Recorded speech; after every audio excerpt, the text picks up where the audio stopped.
김지의 돌직구쇼에 오신 여러분 반갑습니다. 김지입니다. 저는 오늘도 이곳 광화문 청계광장에 나와 있습니다. 이곳 광화문은 지금 보신 것처럼 주룩주룩 많은 비가 내리고 있습니다. 오늘 새벽부터 시작된 비는요, 오늘 오후 늦게까지 계속될 것으로 보입니다. 주말 동안 정말 더우셨죠? 마치 한여름 더위를 방불케 했는데 지금 내리는 이 비로 뜨거웠던 열기와 또 미세먼지가 싹 시원하게 씻겨 내려가고 있습니다. 기분 좋은 봄비입니다. 아마 이 봄에 볼 수 있는 마지막 봄비가 아닐까 싶습니다. 이 비가 그치면 곧 여름으로 들어서겠죠. 봉준호 감독이 칸 영화제에서 최고 영예인 황금종려상을 받았습니다. 봉준호 감독의 수상 소감과 또 송강호 씨의 소감, 그리고 조효정 씨 직접 저희가 한번 인터뷰해봤습니다. 잠시 후에 칸으로 한번 가보시죠. 전 비가 오나 눈이 오나 매일 아침 이곳에서 여러분을 기다리겠습니다. 김지의 돌직구쇼 지금 라이브로 시작합니다. 잠깐만요.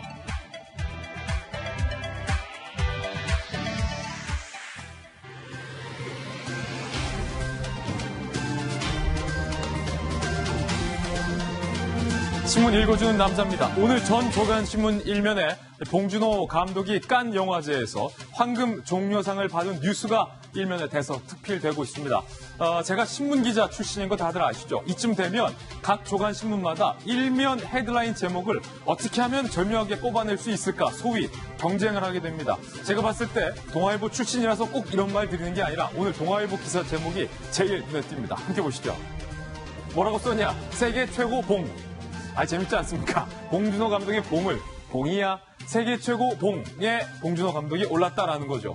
봉 감독의 기생충 영화가 한국인 최초로 칸 영화제 최고 영화상 황금 종려상을 받았습니다. 심사위원장 만장일치예요. 봉 감독은 한국 영화 100주년에 큰 선물이 될 것이다라고 수상 소감을 밝혔습니다. 문재인 대통령도 수상 소식에 국민들에게 큰 선물이 됐다라며 축하의 메시지를 밝혔습니다. 세계 최고 봉에 오른 봉 감독.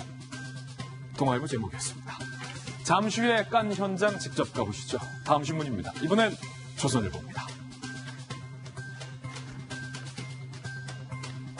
채용 비리에 연루된 혐의로 검경 수사를 받아왔던 조진래 전 국회의원이 숨진 채 발견됐는데 한국당은 적폐 수사가 부른 5번째 비극이라며 현 정권에게 날을 세웠습니다. 조진래 전 의원은 1년 넘게 수사 압박을 받아왔다. 한국당은 이렇게 주장했습니다. 극단적인 선택을 했는데 한국당은 이번 조진래 전 의원의 극단적 선택이 이른바 이재수 전 기무사령관 그리고 변창훈 전 검사 국가정보원 소속의 정무변호사 한국항공우주산업 임원 김모 씨에 이어서 5번째라면서 이제 죽음을 부르는 적폐 수사를 멈춰야 한다라고 주장했습니다. 잠시 후 오늘의 하플에서 이야기 나눠보겠습니다. 다음 신문입니다. 이번엔 경향신문입니다. 그런가 하면 가수 구하라 씨가 극단적인 선택을 시도했습니다. 구조에서 생명에는 현재 지장이 없는 것으로 확인이 됐습니다. 자택서 극단적인 선택을 한 채 구하라 씨가 발견됐고 현재 병원에서 치료 중입니다. 이른바 전 남자친구의 데이트 폭력과 관련해서 겉으로는 구하라 씨가 이렇게 밝고 명랑해 보이지만 속으로는 문드러질 만큼 문드러졌다. 큰 상처를 받았다라는 주변인들의 이야기가 나오고 있습니다. 잠시 후 구하라 씨의 이야기 다뤄보겠습니다. 다음 신문입니다. 이번엔 경제지 한번 보실까요? 한국경제, 줄여서 한경입니다. OECD 국가가 전반적으로 나랏빚을 줄이고자 노력을 하고 있다. 그런데 그게 트렌드라는 건데 대한민국은 고간을 활짝 열겠다. 한국 경제가 오늘 걱정하고 있습니다. 그래프 한번 보시면요. 급격하게 급상승하고 있는 이 그래프가 뭐냐면 대한민국의 GDP 대비 국가 채무 비율입니다. GDP, 국민이 벌어들이는 수입에 비해서 나라가 지고 있는 빚의 비율이 점점점 늘더니 2022년에는 41.6%로 향해 가고 있다는 건데 OECD 회원국의 80%는 나랏빚을 줄이고 있는데 한국만 역행을 하고 있다. 한국 경제는 걱정하고 있습니다. 다음 신문입니다. 이번엔 중앙일보입니다. 지난주 민노총이 상경 시위를 했는데 경찰을 끌고 가고 경찰을 때리고 경찰의 이까지 부러뜨렸는데 10명이 경찰서에서 그냥 훈방 조치됐고 그중에 구속영장이 청구된 2명에 대해서도 법원이 영장을 기각했습니다. 중앙일보 제목 한번 보실까요? 법정 소란을 구속시킨 판사들 경찰의 치아를 부러뜨린 시위대에 대해서는 영장을 기각했다라는 겁니다. 법정에서 소란만 피워도 구속시켰는데 경찰의 치아를 부러뜨린 시위대를 기각한 법원. 무시받고 있는 경찰의 공권력이 위기입니다. 경찰 내부에서는요, 동료가 맞아도 참으라는 지시가 내려온다. 엎친 데 덮친 격으로 법원에서 구속영장까지 기각하니까 대응이 더 힘들다라고 오늘 토로하고 있습니다.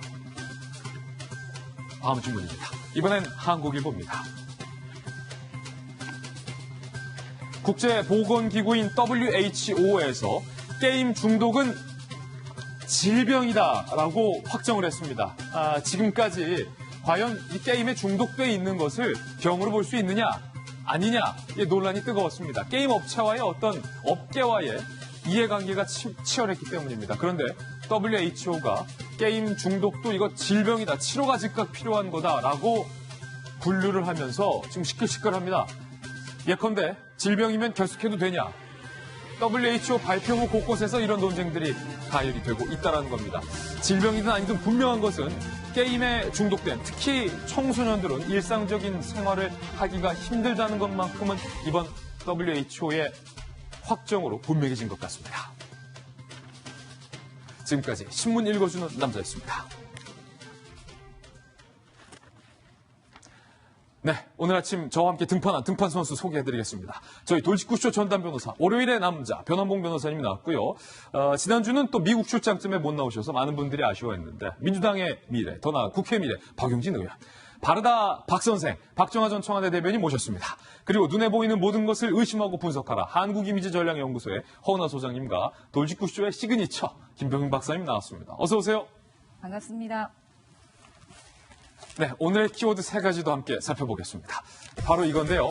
첫 번째 키워드는요. 봉준호가 장르다.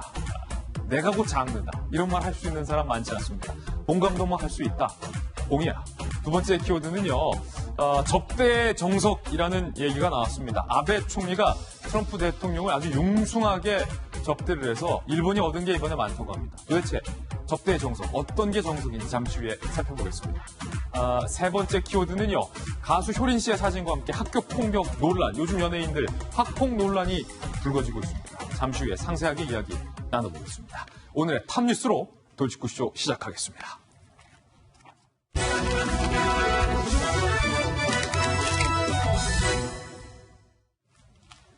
네, 탑뉴스 주제부터 공개하겠습니다. 바로 이겁니다. 한국 영화의 새 역사를 쓴 세계 최고의 봉. 이거 옛날에 그 봉이야 이 유행어 제가 정말로 좋아했는데 깐에서 봉준호 감독이 최고상인 황금 종려상을 받았습니다. Voulez-vous aller à le Cannes? 깐으로 가보실까요? Parasite met en scène une famille de chômeurs coréens confrontés à l'arrogance des nantis. Cette satire politico-sociale façon infosale et méchant marque le retour de Bong Joon-ho dans son pays après 2 expériences longues. 기생충이란 영화는 되게 큰 영화적인 모험이었어요. 독특하고 새로운 영화를 만들고 싶었습니다. 무엇보다도 이 기생충은 위대한 배우들이 없었다면 단 한 장면도 찍을 수 없는 영화였습니다. 이 자리에 함께 해준 가장 위대한 배우이자 저의 동반자인 우리 송강호님의 멘트를 꼭 저는 이 자리에서 듣고 싶습니다. Je cours de Monsieur Song Kang-ho, donc mon acteur fétiche et mon binôme. Merci beaucoup. 인내심과 그리고 슬기로움과 그리고 열정을 가르쳐 주신 존경하는 대한민국의 모든 배우분들께 이 영광을 바치겠습니다. 감사합니다. Je tiens à remercier et aussi à rendre l'honneur en fait à tous les acteurs en Corée du Sud. 12살의 나이에 영화 감독이 되기로 마음먹었던 되게 소심하고 어리숙한 영화광이었습니다. 이 트로피를 이렇게 손에 만지게 될 날이 올 줄은 상상도 못했습니다. 메시 beaucoup. Merci infiniment. 네, 방금 봉준호 감독의 어떤 수상 소감과 또 황금 종려상의 수상자로 선정되는 순간의 깐의 모습 여러분들 지켜보셨습니다. 김병윤 박사님, 네. 사실은 뭐 이제 송강호 씨도 그렇고 봉준호 감독도 그렇고 인사말을 메시보쿠라고 하잖아요. 깐, 프랑스의 어떤 남부에 있는 그 해안 도시인데 프랑스 깐 영화제가 사실은 국제 영화제 중에서 세계 최고 봉이야. 영화를 자주 쓰는데 연안봉. 이 황금 종려상 대단한 상이죠. 그럼요. 이 칸 영화제는 사실상 베니스 영화제, 베를린 영화제를 비롯한 세계적인 영화제 중에서도 가장 최고의 영화제로 각광받고 있고요. 물론 우리 부산국제 영화제도 빼놓을 수는 없는 네. 거지만 이 영화제 중에서 가장 최고의 상이라고 볼 수 있습니다.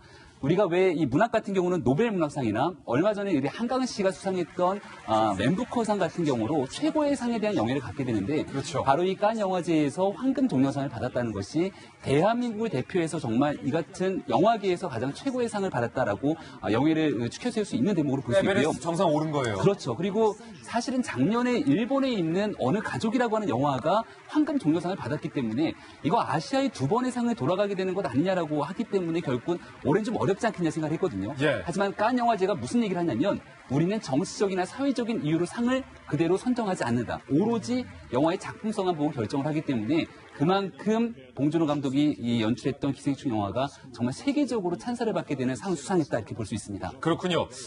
제목이 기생충이라서 벌레 나오나 봉 감독의 괴물처럼 그게 아니라 어떤 가족의 부자 가족과 그렇지 못한 빈부격차를 굉장히 블랙 코미디로 집어낸 영화라서 잠시 후에 저희가 영화 예고편도 좀 같이 한번 볼 건데요. 이 영화 기생충 주연 배우인 조혜정 씨를 저희 채널A가 프랑스 칸과 현지 인터뷰를 했습니다. 조혜정 씨의 이야기 들어보시죠. 감독님이 드디어 해내셨구나. 정말 자랑스러웠어요. 상상을 못했던 일이라 그냥 처음에 기립박수 오랫동안 받았을 때 이 영화의 내용에 충분히 전 세계가 공감을 했구나. 그거 자체로 이미 충분히 만족을 했었거든요. 어떤 보상이랄까 시야를 받는구나 싶어서 되게 뭉클하더라고요. 너무 많아서 어떻게 열거하기가 좀 많이 힘드네요. 그러니까 너무 좋은 사람이신 것 같아요. 그게 좋은 너무 사람. 훌륭하게 느껴져요. 감독님이 가지고 계신 영화적 천재적인 재능 이외에도 너무 인격이 훌륭하셔서 굉장히 현장에서 놀랄 때가 많았어요. 이게 박정아 대변인이 그냥 또 수상이 아니라 심사위원 만장일치로 또 봉을 줘야 된다라고 결정이 됐다는 건데 대통령도 축전 보냈다면서요. 대통령 뭐 소식 듣고 너무나 반가우셔서 축전을 보내가지고 나도 빨리 보고 싶다 이런 축전을 보냈어요. 너무 좋을 것 같아요. 저는 오늘 시작을 따봉 이렇게 시작하고 싶어요. 봉. 대통령 말씀 나오는 바람에 이렇게 됐는데 예. 이게 우리 영화가 지금 상영관에서 상영단지 딱 100주년이 되는 해입니다. 우리가. 한국 영화가 그러니까 1919년도에 예. 간성사에서 의리의 구투라는 영화가 최초 시작되는데 네. 딱 100주년에 심사위원 만장일치로 이런 영화가 황금종려상을 받는 거에서 너무너무 기쁘고요. 따따봉이네요. 국민 모두가 다 이런 일에 대해서는 즐거워야 되고 축하하고 같이 좋아할 일인 것 같아요. 저는 두 가지 의미가 있는 것 같은데 네. 몇 년 전까지만 해도 우리가 그 노벨 문학상 과연 받을 수 있을까? 그러니까요. 우리가 영어권 나라가 아니기 때문에 우리가 갖고 있는 이 언어적 묘미를 전 세계 사람들이 알 수 있을까? 우리 문화를 이해할까? 뭐 그랬잖아요. 그래서 뭐 우리 돌직구라는 거 어떻게 표현해야 될지 혹은 뭐 실개천, 여울목 이런 아주 좋은 얘기들을 어떻게 표현할까 이랬는데 그동안 우리가 쌓아왔던 BTS, 좀 전에 얘기 나왔던 한강, 그 다음에 뭐 스포츠계 유현진, 손흥민까지 다 해서 예. 이런 것들이 뭉쳐져서 저렇게 기생충이라는 영화에 대해서 온 세계가 다 이해하고 볼 줄 알고 했던 것 아닌가. 그래서 오늘처럼 좋은 일이 있었던 거 아닌가 싶은 생각이 하나 들고. 두 번째는 요즘 굉장히 이런저런 일 어렵고 힘든 일 많은데 봉준호 감독 수상소감에 그러잖아요. 나는 12살 때 영화 감독이 되고자 했던 소심하고 어리숙한 소년이었다. 근데 차곡차곡 쌓아오다 보니까 오늘 이렇게 세계적인 거장이 되잖아요. 처음에 30살에 소위 말하는 입봉을 했는데 그때 플란데스의 개, 뭐 흥행은 많이 못됐습니다. 그렇게 해서 12살부터 영화 보고 30살에 입봉하고 또 영화 만들고 하면서 오늘 저렇게 된 거에 대해서 우리 국민 모두, 그다음에 특히나 우리 자라나는 청소년들 한번 우리도 꿈을 갖고 뭘 하면 할 수 있다라는 마음 오늘 가졌으면 하는 바람입니다. 예, 이미지 전문가께서 보시기에 어제 그 깐의 영상 중에 가장 눈여겨볼 한 장면을 꼽으신다면 어떤 대목을 뽑겠어요? 모든 사람들이 깜짝 놀란 장면 같아요. 어느 수상자가 자신을 대신해서 자신이 출연한, 자신의 그 영화에 출연한 출연자를 소개할 수 있었을까. 송강호 씨? 네, 송강호 씨를 불렀고, 또한 저 장면입니다. 무릎을 꿇고 저렇게 상을 줄 수 있는 저 모습. 약간 장면만 보면 좀 프로포즈 하는 것 같기도 하고. 네. 근데 우리 봉 감독님, 사실은 BTS가 봉 감독님을 뜻하는 거더라고요. 그래요? 봉테일스. 그래서 페이스. 봉 감독의 디테일에 대한 얘기를 정말 많이 하는데 지금 비유하신 거예요. 네, 근데 웃어주셔서 감사합니다. 네. BTS가 아니라 우리 봉 감독님의 이야기를 보면 볼수록 더욱 깜짝 놀라게 되는데요. 기존에 송강호 씨랑의 인연이 있더라고요. 기존에 그 조 감독이었을 때 예. 송강호 씨에게 당신은 이번에 출연할 수 없습니다라는 메시지를 상당히 길게 보내셨어요. 이번 작품에선 송강호 씨를 캐스팅하지 못했습니다. 조 감독 때, 어렸을 때. 네, 하지만 언젠가는 좋은 기회를 만나 함께 영화를 만들 수 있기 바랍니다. 이런 문자를요, 삐삐 시대에 보냈다는 겁니다. 예. 그리고 조 감독이 굳이 저렇게 문자를 보내지 않아도 되는 시점이었는데도 불구하고 저런 문자를 보내준 그 조 감독을 송강호 씨는 잊지 못했대요. 그 다음에 이제 조금 이제 송강호 씨가 아주 잘 나가게 됐을 때 살인의 추억이라는 그 영화의 캐스팅을 이 송강호 감독이, 봉준호 감독이 하게 됐을 때 기꺼이 출연을 하겠다라는 말씀을 했다고 하더라고요. 우리 봉 감독님 같은 경우는요, 스스로는 사실 소심하다라고 얘기하는데 저희가 봤을 땐 상당히 디테일이 강하고 세심하고 배려가 넘치는 정말 멋진 감독이 아닌가. 우리에게 너무나 많은 감동, 특히 시각적으로도 보여주셨던 점에 대해서 감사하다는 말씀을 좀 드리고 싶습니다. 봉준호 감독이 송강호 씨에게 정말로 무릎을 꿇고 트로피를 건넬 만큼 정말로 둘이 친근한 관계에 있고 17년 전에도 그 인연이 시작됐다라는 게 이제는 그렇죠, 이해가 되는 것 같습니다. 그렇다면 이쯤에서 황금 종려상 깐의 영예를 차지한 이 기생충이 어떤 영화인지 영화의 한 장면 미리 개봉 전에 여러분 함께 보시죠. 네가 내 대신 얘 과외 선생님 좀 해주라. 영어. 기정이가 그렇게 손재주가 좋다며? 서울대학교 문서 위조학과 뭐 이런 거구나. 아들아, 네가 자랑스럽다. 그동안 미술쌤도 여러 명 바꿔가면서 해봤는데요. 하나 찬다를 못 버티더라고요. 제가 사람 하나 휙 하고 떠올랐는데. 제시카, 외동딸, 일리노이, 시카고. 과선배는 김치모, 그는 이사촌. 제시카 쌤이라고 일리노이에서 오신. 그 검은 상자를 저와 함께 열어보시겠어요, 어머니? 지금 진짜로 이상한 게 온 것 같아.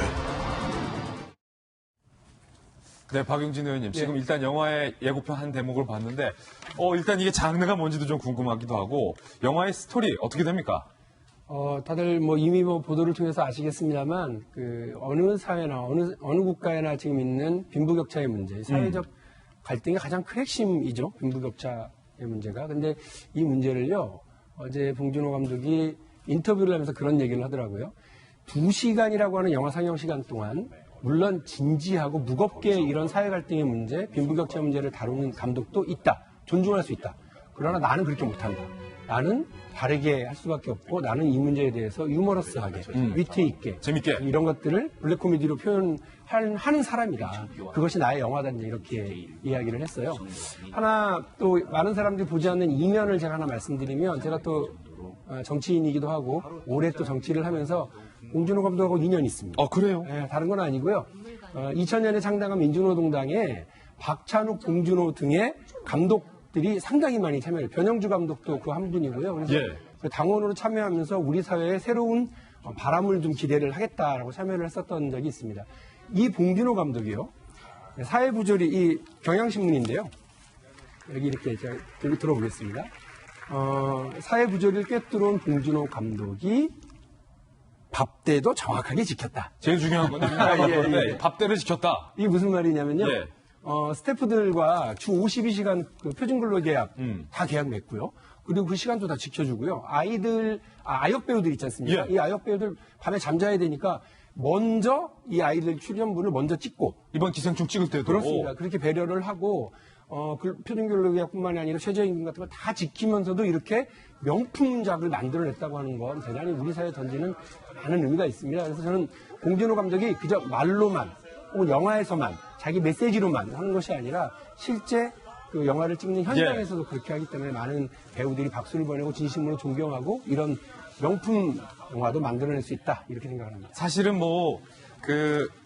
방송국 PD나 아니면 저희 기자들도 현장에서 이제 촬영을 하다 보면은 욕심생인 건, 요것만 찍고 하다가 이제 밥대가 점점 이제 밀려지면 뒤에서 이제 따가워요. 눈총을 주는 사람이 있는데, 봉 감독에게 좀 그것도 배워야 될 것 같습니다. 봉준호 감독의 지금까지 영화가 그런데 여러분들 아시겠지만 이게 심상치가 않았습니다.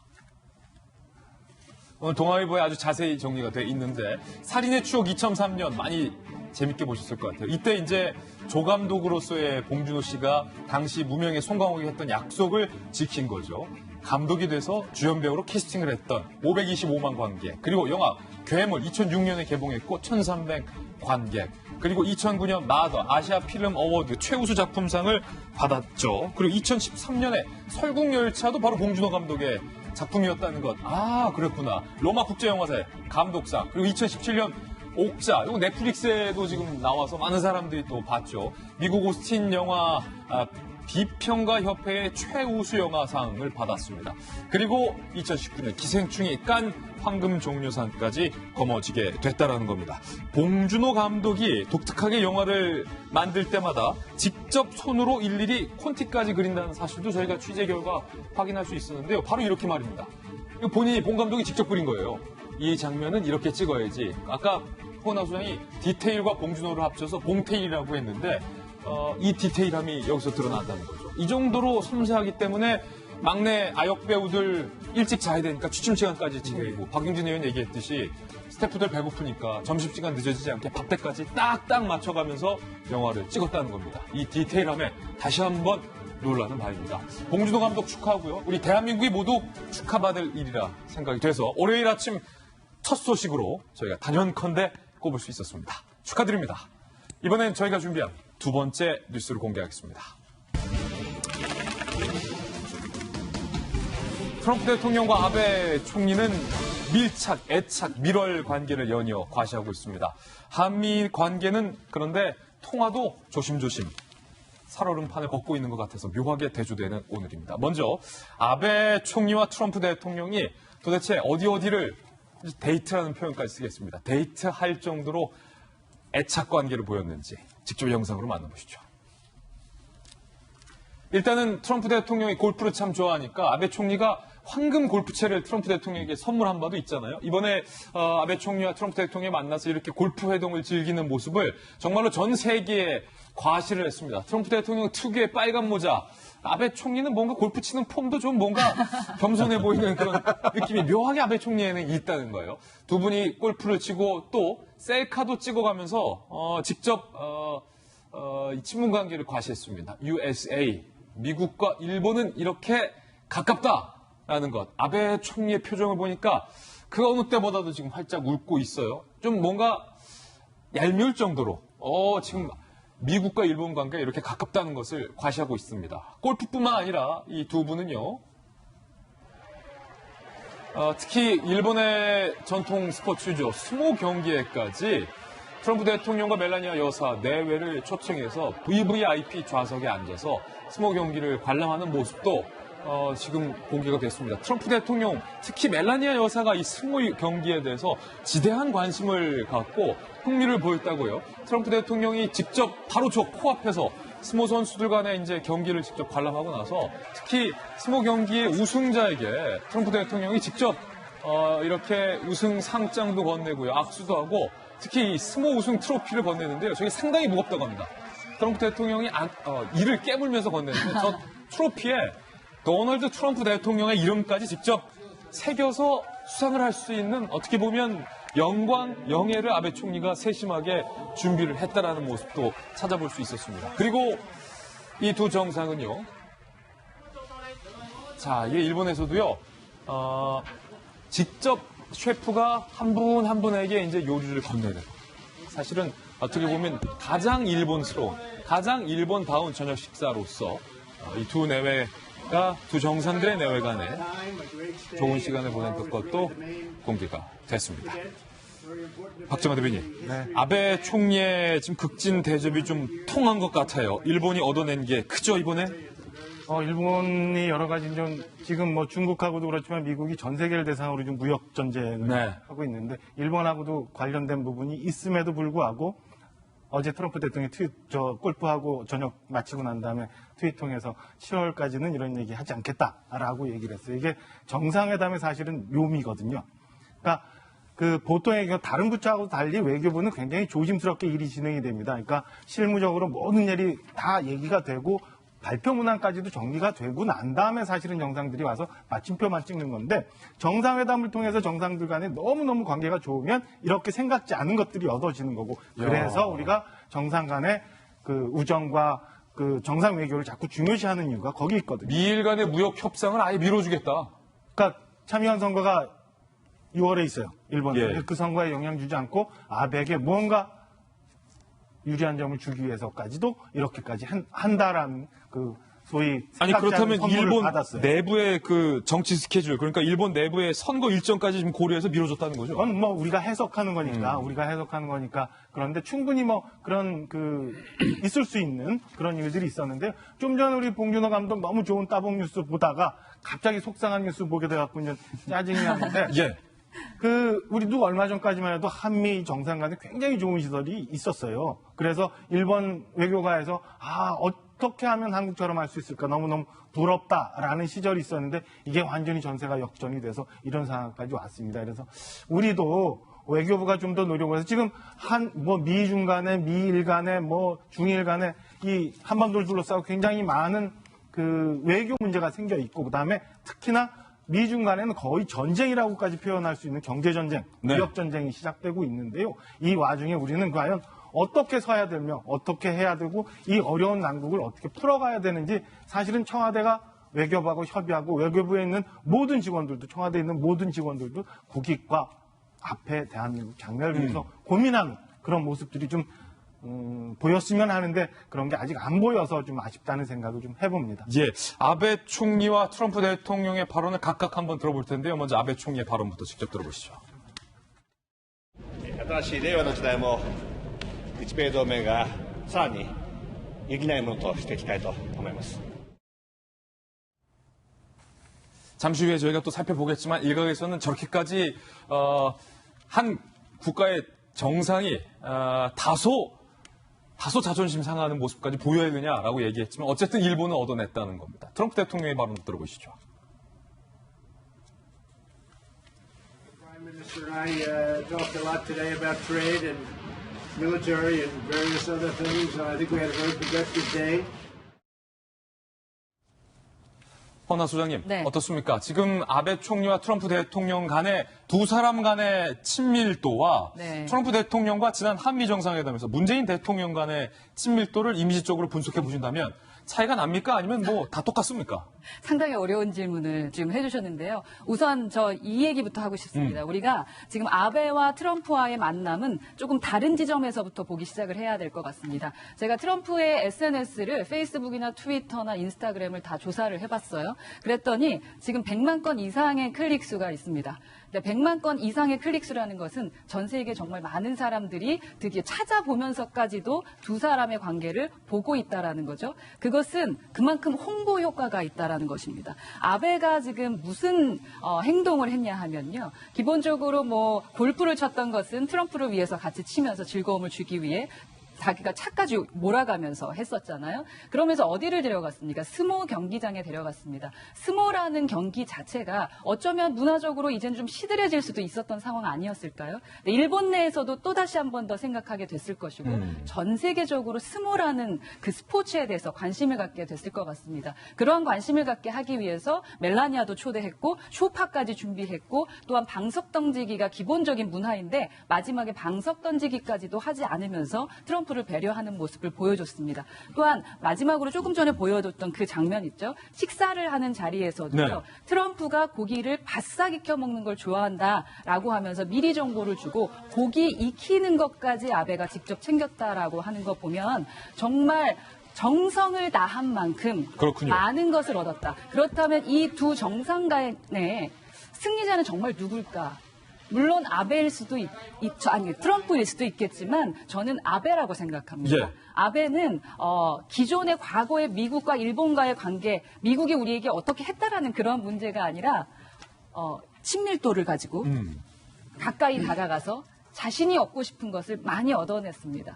그런 반면에 아까 질문하셨던 우리나라의 이제 문재인 대통령께서는 조금 그 면에서는 좀 아쉬움이 있습니다. 우리가 배울 건 배우고 얻어낼 건 얻어내는 것이 진정한 외교가 아닐까라는 생각을 이미지 전략가로서 한번 해보고 싶습니다. 물론 이제 일본 언론들을 저희가 좀 살펴보니까 내부에서는 아베 총리랑 해서 일본의 총리가 관광 가이드냐, 아베 여행사의 일본 만끽 투어냐라는 비판적인 여론도 나오고 있습니다만 이번에 아베가 얻은 성과는 꽤 크다라는 것이 외교계의 통상적인 분석입니다. 그렇다면 한미 관계는 어떨까? 대한민국과 미국 간의 두 정상 간의 통화 내용 유출 사건이 뜨겁습니다. 강경화 장관이 외교부 직원이 두 정상 간의 통화 내용을 유출했다라고 사실상 시인을 했습니다. 강 장관의 이야기 들어보시죠.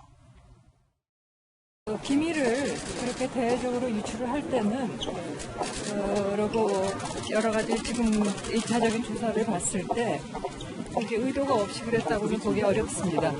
한국당에서는 이게 공익활동이라고 주장을 하고 있는데 여기에 대해서는 전혀 그런 사안은 아니라고 생각합니다.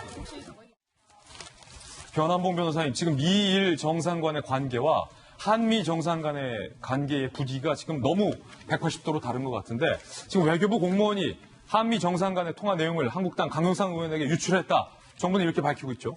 통화 내용은 이제 한국 정부에서 미국 대통령에게 그 G20 전에도 잠깐이라도 한국을 방문해주면 어떻겠느냐라는 요청이었었죠. 이제 그것에 대해서 이제 민주당에서는 국가 기밀을 누설한 것이다. 외교상 기밀, 3급 기밀을 누설하기 때문에 고발을 하겠다 해서 고발 조치까지 취했습니다. 그러니까 문재인 대통령이 트럼프 대통령에게 전화를 하면서 예, 하루라도 짧게라도 방한을 해달라. 한국 좀 와달라. 예. 그래서 그런 내용이었었고 이제 그걸 공표하고 나니까 정상 간의 통화 내용은 국가 기밀이기 때문에 이것을 공표한 것은 국가 기밀 누설죄에 해당한다라고 고발을 했었죠. 근데 우리나라 이제 대법원 판례를 보게 되면 외교상 기밀로 지정됐다고 해서 모두가 다 기밀이 되는 건 아닙니다. 그러니까 판례에서 보면은 기밀이라는 것은 그것이 공개될 경우 상대방 정부에게 심각한 타격을 줘서 외교관계에 큰 영향을 줄 수 있을 경우거든요. 그러니까 통상 정상 간의 통화 자체를 국가 기밀로 하는 건 맞겠지만 이것이 공개돼서 만약에 트럼프 대통령이 문재인 대통령한테 급한 일 있으니까 내발 제발 가겠다라는 걸 우리가 공개했다면 트럼프 입장에서는 자존심이 상하겠죠.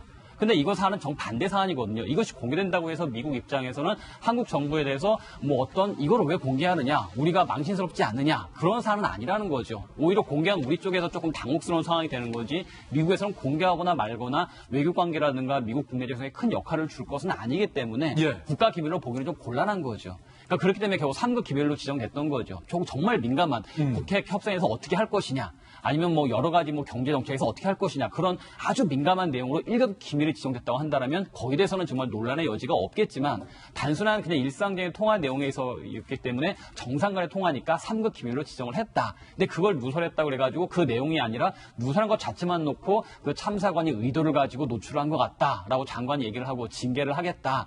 그리고 그 민주당에서 고발을 하겠다. 이것은 좀 잘못된 태도가 아닐까요? 예. 박용진 의원님, 지금 한국당에서는 문재인 대통령이 이른바 느슨해질 대로 느슨해진 한미 간의 관계에 뭔가 이른바 구걸 외교를 하고 있다라는 표현까지 쓰면서 강효상 의원이 한미 간 정상 간의 통화 내용 일부를 공개했고 이에 대해서 청와대는 불쾌한 기색을 숨기지 않았고 민주당에서는 강효상 의원이 국가 기밀을 유출했다라고 비판하고 있는 현재 그런 정국이죠. 저는 자유한국당이 집권할 생각이 있는 정당인가라고 묻고 싶습니다. 뒤집어서 얘기를 하면요. 이런 국가망신이 어디 있습니까? 양국의 대통령 간의 전화 통화를 했는데 그 내용을 어떤 사사로운 관계를 통해 가지고 그걸 빼내 가지고 그거를 공개를 합니다. 근데 국익에 무슨 도움이 되죠? 외교 안보 국방은 원보이스 하자고 제가 아마 돌직구쇼에서만 한 10번은 얘기했을 겁니다. 예. 대통령이 외교에 책임지고 나가서 합니다. 국회도 할 수 있습니다. 그러나 각 당마다 따로 외교하겠다고 나서서 상대 국가에 가가지고 따로따로 라인 만나고 그렇게 하게 되면 그게 도대체 뭐가 되겠습니까? 이게 한 집안입니까? 한 나라입니까? 근데 지금 자유한국당은 그런 명백한 국익 훼손 행위에 대해서 이게 1급이냐 3급이냐 이거 따지고 있어요? 이게 트럼프한테 중요하냐 아니냐를 따지고 있어요. 나라 망신을 생각을 해야 되죠. 그래서 저는 강효상 의원이 이걸 가지고서 우리 정부의 기밀 빼놓는 것으로 그 자당이 이익을 얻고 자기의 정보력을 자랑하실 수 있는지는 모르겠으나 그야말로 이건 국익훼손이고 국민적으로 큰 망신살이 아닐 수 없습니다. 이렇게 해가지고 도대체 자유한국당이 집권할 수 있습니까? 그러면 자유한국당이 집권했을 때 저도 국회의원이니까 관련된 모든 외교 문서라든지 외교 통화 내용 이런 것들 다 끄집어내가지고 언론에다 공개할까요? 그게 제대로 된 나라예요? 근데 지금 그걸 잘했다고 그렇게 하고 있는 자유한국당은 제대로 된 정당이냐? 좀 이렇게 묻지 않을 수가 없습니다. 오죽하면 이명박 대통령 시절에 중요한 외교안보 담당이었었던 천영우 전 장관이 그런 얘기를까지 합니까? 징계하지 않고 의원직을 사퇴시키지 않으면 안 된다라고 얘기하고 있겠습니까? 저는 이 부분 되게 무겁게 받아들이셔야지 민주당과의 우리의 경쟁이야 이렇게 바라보시는 문제가 아니라고 말씀을 드리고 싶고요. 탄도미사일을 못한다고 야당에서 비웃고 그랬잖아요. 우리 지금 왜 아베랑은 친한데 우리 대통령 안 친하냐 걱정들 하셨잖아요. 그런데 트럼프 대통령은 저 일본 아베 총리와 저 하는 와중에 뭐라고 올렸느냐면 김정은이 쏜 작은 무기 가지고 나는 걱정 안 한다. 그도 탄도미사일이라고 안 합니다. 우리 정부와 한 발 한 발 같이 맞춰나가고 있는 겁니다. 지금의 북핵 위기와 관련해서 이 지금 대화 국면을 깨지 않기 위해서요. 잘하고 있고 열심히 노력하고 있는 겁니다. 그런데 거기에 제1야당이 이런 식으로 나오는 건 적절지도 않고 제1야당의 집권 의지 그리고 집권할 능력과 자격을 의심하게 하는 그런 국면이라고 저는 봅니다. 김배우 박사님. 사안의 본질을 좀 봐야 되는데요. 지금 우리 아베 총리 얘기 쭉 하지 않았습니까? 지금 5월에 있는 이 레이바 시대를 맞아서 처음으로 국빈 방문으로 트럼프 대통령이 일본을 방문합니다. 그럼 바로 옆에 있는 이웃 국가인 대한민국이 한 번쯤은 와야 되지 않겠냐라고 얘기를 하고 있는 것이 사안의 본질인데요.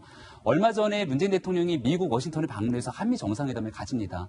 그때 제대로 된 단독회담조차 같이 못했다라고 해서 여론의 문매를 맞은 적이 있었는데 끝나고 나서 문재인 대통령과 트럼프 대통령이 각기 이런 얘기를 합니다. 북한에 관한 문제 비핵화가 핵심적인 얘기인데요. 가서 김정은 위원장을 만나고 무슨 얘기를 했는지를 좀 들려달라고 트럼프 대통령이 이야기를 합니다. 문재인 대통령도 약속을 하고 곧 남북 정상회담을 추진하겠다고 얘기를 하게 됐죠. 만약에 한미 정상회담에서 나왔던 이야기처럼 지금 꼬여있는 비핵화 문제를 풀어내기 위해서 과거 이야기한 것 같이 북한과의 관계를 대한민국이 풀어낼 수 있다면 오지 말라고 얘기해도 트럼프 대통령은 일본을 거친 김에 대한민국에 오게 될 겁니다. 다음 달에는 G20 정상회의가 있습니다. 이때도 트럼프 대통령은 일본을 방문하죠. 이때 잠깐 대한민국을 거쳐가는 정도의 방문이 이루어지는 것 아니냐라고 하는 우려를 제기하고 있는 건데요. 이른바 한국 배싱. 강효상 의원이 제기하고 싶었던 문제는 이렇게 심각한 미국과 일본이 신미러 동맹을 맺어가고 있는 상황에서 대한민국이 한미동맹의 굳건한 틀이 계속 무너지고 있는 것은 아닌가에 대한 우려를 제기했던 상황이고 지금까지 강효상 의원의 주장에 따르면 본인이 조선일보의 워싱턴 특파원으로 재직하던 시절부터 굉장히 많은 사람들과 접촉하면서 이야기를 전해받는다는 겁니다. 그중에 그 대사관에 있는 직원과 통화 내용을 바탕으로 어느 정도 이야기가 오갔는지는 아직 명확하게 확인이 되지 않았어요. 정확하게 말하면 한미 정상과 통화 내용에 대한 이 문건들이 국가 기밀로 그대로 유출된 것이라고 볼 수 있는 증거는 하나도 존재하지 않고 보이스톡을 통한 통화에서 어떤 내용들이 오갔는지를 좀 아주 면밀하게 분석을 해야 됩니다. 근데 이것들을 마치 국가 기밀을 통째로 한국당에 누출한 것처럼 지금 이야기가 가고 있는 것은 저는 상당히 못하다 생각이 되고요. 똑같은 방식으로 더 큰 문제제기가 되는 건 더불어민주당 소속의 정청래 전 민주당 의원의 이야기입니다. 정청래 의원이 왜요?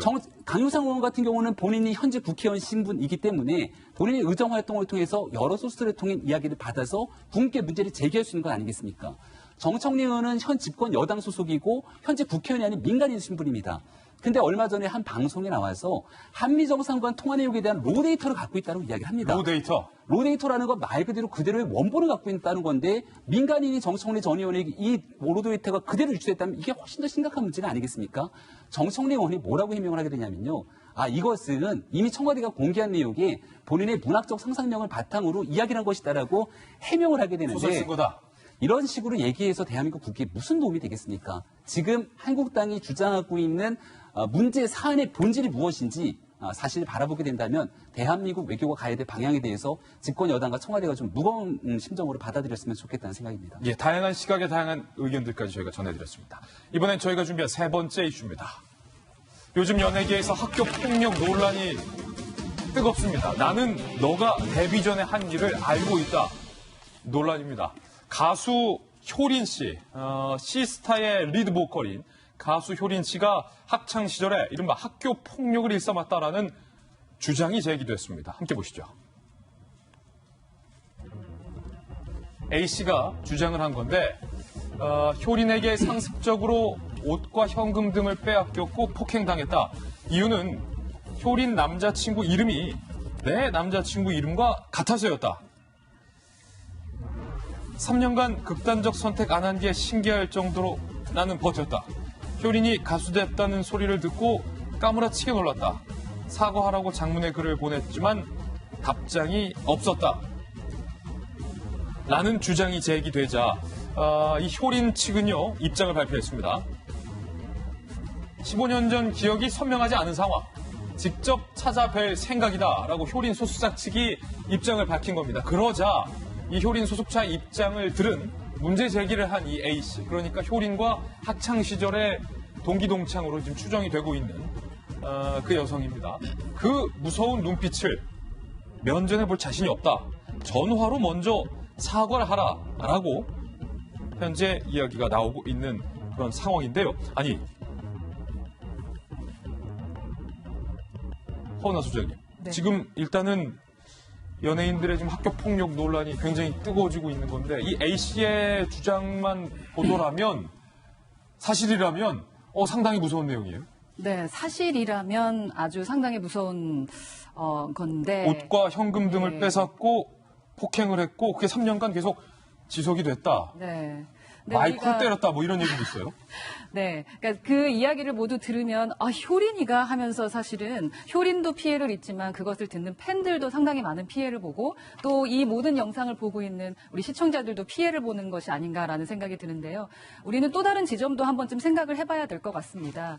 예를 들어서 지금 이러한 폭로가 있을 때 가장 피해를 입는 자들은 인지도가 있는 사람들, 공인이나 연예인들이 좀 피해를 보게 되는 경우가 많습니다. 예. 그렇기 때문에 이게 사실이라면 피해를 입어도 괜찮습니다. 하지만 만약에 사실이 아니라면 괜한 사람이 피해를 입게 되고 평판이 가장 중요한 연예인으로서는 다시 일어나기가 좀 힘들 수도 있다라는 생각이 들어요. 또한 효린 씨 같은 경우는 그 페르소나라고 하죠. 자신의 가면을 좀 더 섹시하고 강력한 여성의 이미지를 주기 위한 그러한 그 가면을 쓰고 있는 경우가 많습니다. 그렇기 때문에 그냥 보여지는 모습만 보고 그래 효린이 이럴 수도 있었을 것 같아라고 오해를 했던 사람들이 상당히 또 미안해지는 상황이 벌어질 수도 있을 거라는 생각이 들어요.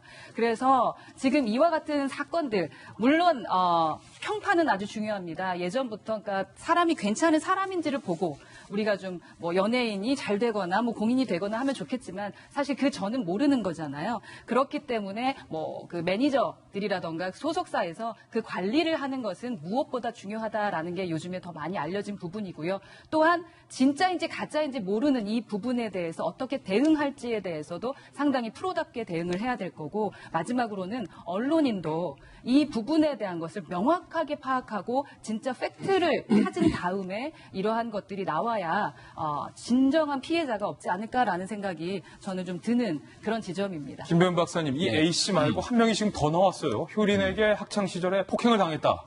네, 지금 피해를 당했다고 하는 주장이 있고 여기에 대해서 강력하게 법적 대응을 하겠다 이 효린 측의 소속사에서 얘기를 하지 않습니까? 그 과정이 이 피해를 당했던 A씨와 함께 이야기 대화를 나누고 또 다른 추가적인 피해를 당했다고 하는 폭로자까지 등장하게 된 상황인데요. A씨 말고 나도 지금 폭행을 당했다 한 명이 더 나온 거예요? 네, 더 나오는 상황입니다. 일단은 뭐 노래방에서 마이크로 때렸다라고 얘기하고 있는 측면이 있고 이것은 A씨의 주장인 거고 B 같은 경우는 이 놀이터에서 폭행을 당했다라고 또 얘기를 하고 있는 반면 관련해서 단순히 때린 것이 아니라 또 학교 폭력의 가장 주된 특징 중에 하나가 남의 힘없는 자의 물건들을 빼앗는 일 아니겠습니까? 여기서 옷과 신발 등을 빼앗아서 잠깐 쓰고 돌려줄게라고 얘기한 다음에 전혀 돌려주지 않았다라고 하는 등에 대한 내용들이 계속 나오고 있는 상황이거든요. 예. 효린 씨가 데뷔한 지 한 10년 정도 됐나요? 시스타에서 처음 나왔을 때 기억이 생생한데 한 10년 정도 되는 기간 동안 이 피해자의 말이 만약 사실이라면 방송을 통해서 나에게 학교 폭력을 가해했던 사람이 저와 같이 국민들로부터 많은 인기를 누리고 있는 것들에 굉장히 참담한 심정을 가졌을 수 있겠다라는 생각이 들기도 하고요. 만약 효린 씨의 주장이 사실이라면 정말 있을 수 없는 이야기를 끄집어낸 것이기 때문에 여기에 대한 법적 처벌은 불가피할 수밖에 없겠죠. 그래서 더 진실 관계에 대한 이 다툼의 여부를 하루빨리 좀 종식시켜야 될 필요가 있다라는 생각이 드는데요. 이게 벌써 한 15년 전의 이야기 아니겠습니까? 그때 있었던 얘기들의 명확한 물적 증거들을 확보하기는 쉽지 않을 것이고 따라서 그 당시 친구들이 분명하게 증언을 한다면은 사건에 대한 진실을 밝히는 것은 그렇게 어렵지 않을 거다. 따라서 당시에 만약 정말로 학교 폭력으로서 피해를 당했던 사람들이 있다면 조금 더 용기를 내서 그 사실에 대한 있는 그대로의 이야기들을 함께 정말로 뭔가 보태거나 그럼 숨김없이 이야기를 하는 것들이 중요하지 않을까 생각이 듭니다. 효린 씨 측의 입장이 지금 근데 묘하게 좀 바뀌었습니다. 직접 찾아뵙겠다라고 했었는데 입장을 완전히 바꾼 겁니다. 사실 확인되지 않은 일방적 주장이다. 모욕감과 명예훼손으로 엄중히 책임을 물을 것이다. 굉장히 좀 강경하게 태세가 전환됐는데 그 사이에 지금 폭행을 당했다라는 사람은 한 명이 아니라 B 씨까지 지금 복수로 늘어나고 있는 상황이에요. 현한봉 변호사님, 지금 15년 전의 일이지만 효린 소속사의 입장이 갑자기 바뀐 건 이유가 뭘까요?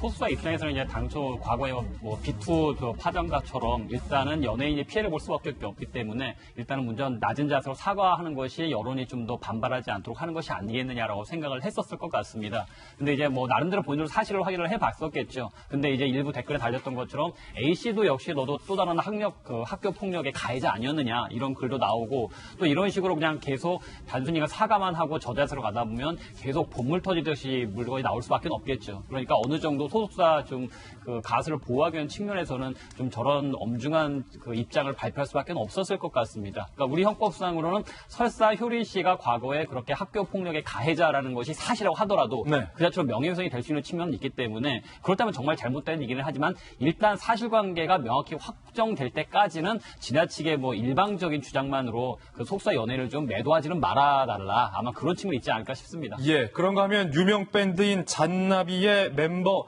유형현이 학교 폭력의 가해자였다라는 의혹이 제기되는데 이 부분에 대해서 사실상 인정을 하고 그룹에서 탈퇴를 해서 이 또한 논란이 되고 있습니다. 요즘 참 인기가 올라가고 있는 그룹 잔나비인데요. 이렇게 주장이 나왔어요. 학교폭력 피해자다라는 분이 라이터로 장난을 치고 비닐봉투를 얼굴에 씌우는 등 잔나비 멤버 유영현에게 11년 전 괴롭힘을 당했다. 학교에 다닐 수가 없어서 결국에 전학을 하고 지금 정신치료까지 받았다라는 측면이 의혹이 폭로된 겁니다. 이에 대해서 이 잔나비 측은요. 유영현 본인에게 사실관계 확인했고 잘못을 인정했다. 자진 탈퇴해서 자숙의 기간을 가질 예정이다. 그러니까 지금 박용진 의원님, 잔나비 밴드 측은 학교폭력의 가해자라는 사실을 사실상 인정을 한 셈이죠. 본인이 일단 저걸 인정을 하고 받아들이고요. 자숙의 시간을 갖겠다라고 하는 건 팬들이 다시 그 자신의 복귀나 이런 것들을 인정해주면 다시 활동을 하겠다는 거지만 일단 이 제기된 문제에 대해서는 반성의 자세를 보이고 있다고 하는 것이 앞서 우리가 살펴봤던 효린하고는 조금 다른 대응인 것은 같습니다. 중요한 건 과거에 그런 일이 있었다고 할 때요. 그 어렸을 때니까 그러니까 두 가지 측면이 있습니다. 학교 폭력도 엄연한 폭력이다. 이것도 처벌 대상이다라고 하는 시각선이 있고 또 어렸을 때 한때 그랬었는데 성인이 되고 나서 그것에 또 발이 묶여 있어야 되느냐라고 하는 두 가지 측면이 다 있습니다. 그러나 이거 역시도 사실은 피해자 중심주로 봐야 되거든요. 그래서 그 피해자가 이제 나도 당신이 그런 진정한 사과 때문에 나도 이제 좀 거기서 그 어떤 공포로부터도 벗어나게 됐다라고 하는 그런 마음과 서로 화해가 이루어지는 것을 우리 국민들과 또 팬들은 되게 바랄 거거든요. 그런 측면에서 혹여나 효린 측의 이런 그 대응이 설마 15년 전 일인데 뭐 증거나 이런 것이 있겠어? 라고 하는 것에 대한 어떤 뭐 믿음을 가지고 그런 오판을 하는 것이 아니기를 일단 기대를 하고요. 그런 의미에서 잔나비 측의 이런 태도와 반응이 오히려 성숙한 태도와 반응이 일단은 잘했다. 이런 생각도 해봅니다. 예, 연예계 소식 나와서 한 가지 소식을 더 전해드려야 될 것 같은데 이 구하라 씨가 극단적인 선택을 시도한 채 구조된 것으로 확인이 됐습니다. 일단 구하라 씨에게 무슨 일이 있었는지 전말부터 함께 보시죠. 구하라 씨가 안녕이라는 글을 올린 뒤 극단적인 선택을 시도했다는 거예요. 참고 살다 보니 겉은 멀쩡해 보이는데 속은 엉망진창 망가지고 있다. 안녕. 자, 25일 밤에 이런 글을 게재한 후에 삭제를 했는데 신변이 걱정된 매니저가 수차례 연락을 했지만 연락 두절. 어제 오전 0시 40분 매니저가 구하라의 자택에 방문을 했습니다. 쓰러져 있는 구하라를 발견하고 경찰에 신고를 합니다. 구하라의 집에는 연기를 피운 흔적이 있었고 당시 의식은 없지만 호흡과 맥박이 정상인 것으로 확인이 돼서 현재 병원에서 치료 중인 것으로 확인이 됐고요. 오는 30일 전 남자친구죠. 최 씨가 2차 공판 증인 출석 예정인데 이 참석 여부도 구하라 씨는 현재로선 불투명한 그런 상황입니다. 박정화 대변인, 사실은 이 전 남친과의 어떤 폭행 논란이 있었죠. 구하라가 때렸다, 나도 맞았다 이런 논란이 있었는데 구하라 씨가 그 뒤에 이어서 전 남자친구가 이른바 몰래카메라로 나를 협박하려 했다라고 지금 주장을 해서 재판이 이루어지고 있는 그런 상황에서 좀 극단적인 선택을 시도해서 또 많은 안타까움을 주고 있어요. 그러니까요. 지금 저 안녕이라는 글을 보고 매니저가 가서 현장을 확인한 결과 뭐 연기가 있었고 뭐 이런 아마 극단적인 선택을 취했었던 것 같은데요. 참 안타까운 상황인 것 같은데 좀 전에 말씀하신 것처럼 사실은 지금 그 전 남친과의 사생활 그 동영상 문제로 법정 공방이 이루어지고 있어요. 근데 본인은 그 이미지 타격을 굉장히 많이 받아서 지금 연애 활동을 계속 할 수 있을지 없을지 아직 젊은 나이에 그 충격적인 상황 속에서 본인이 얘기했던 것처럼 아파도 아프다고 말 못하고 힘들어도 힘들어다고 못하면서 속으로 엉망진창이 되어가는 삶을 살고 있는데 법정 공방을 벌이고 있는 남자친구는 그에 비해서 훨씬 더 굉장히 그 편안한 모습으로 심지어는 뭐 새로운 사업을 시작했다는 소리도 있고 이런 얘기를 듣다 보니까 아마 제가 볼 때는 그 마음적으로 매우 부담스러웠던 것 같습니다. 힘들어서. 그러니까 글쎄요 젊은 우리 연예인들이 어린 청소년들한테 영향을 많이 미치니까 이렇게 극단적인 선택을 자꾸 하는 건 좋지는 않지만 아직은 더 성숙해야 되는 이 젊은 연예인들도 마음속으로 큰 상처들이 있을 수 있다는 점을 우리 사회가 좀 보듬었으면 하는 생각이 있고요. 아무튼 이 일로 더 많은 상처를 받지 않고 좀 일어나서 새로운 그 사회생활, 삶을 헤쳐나갈 수 있었으면 하는 바람입니다. 예. 구하라 씨의 소식까지 전해드렸습니다. 이번엔 저희가 준비한 다음 순서입니다. 취재 수첩 Y가 준비되어 있습니다. 오늘은 과연 어떤 사건이 준비되어 있을지 저와 함께 사건 풀로 이동하시죠.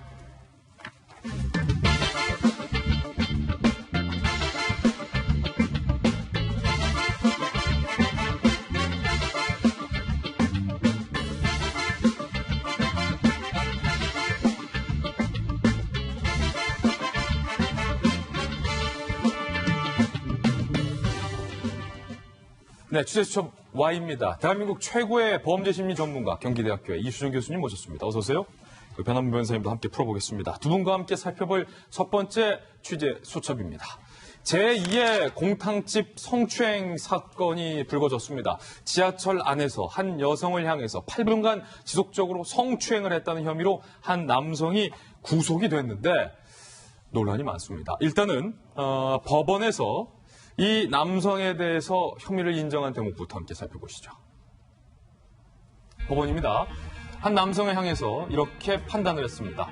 바짝 붙어 서서 오른쪽 팔뚝으로 여성의 우측 팔뚝을 비비고 왼손으로 여성의 오른쪽 어깨를 비비는 등의 방법으로 약 8분간 피해자를 만져서 추행을 했다. 그러니까 두 가지죠. 오른쪽 팔로 여성의 오른쪽 팔을 비볐다. 팔끼를 비볐다. 그리고 왼손으로는 여성의 오른쪽 어깨 부위를 비볐다. 두 가지로 8분간 성추행을 했다라고 법원은 판단을 했습니다. 그리고 이번 사건에 제출된 여성의 진술서 내용도 함께 보시죠. 더욱더 자세합니다. 당시 상황에 대해서 이 여성은 나의 오른쪽 팔 부위를 그 남자의 팔로 부비적거리면서 그 남성이 왼손에 휴대폰을 쥔 손으로 오른쪽 어깨 부위를 만졌다. 내가 그걸 느꼈다라고 진술을 했습니다. 그런데 구속된 이 남성의 형이 이거는 전혀 사실과 다르다라고 주장하면서 바로 이 대목의 영상을 올렸는데요. 이게 지금 논란이 되고 있습니다. 성추행인가 아닌가 영상부터 바로 살펴보시죠.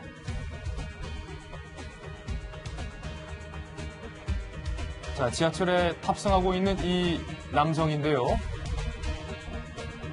남성이 휴대폰을 들고 있는 장면이 현재 보이고 있습니다. 자, 이 각도에서는 어깨에 닿지 않은 각도고요.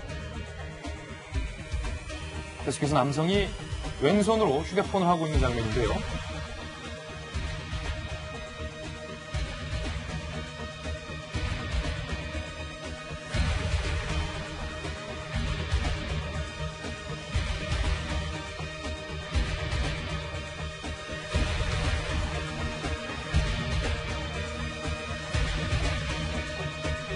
바로 이 대목입니다. 이수진 교수님,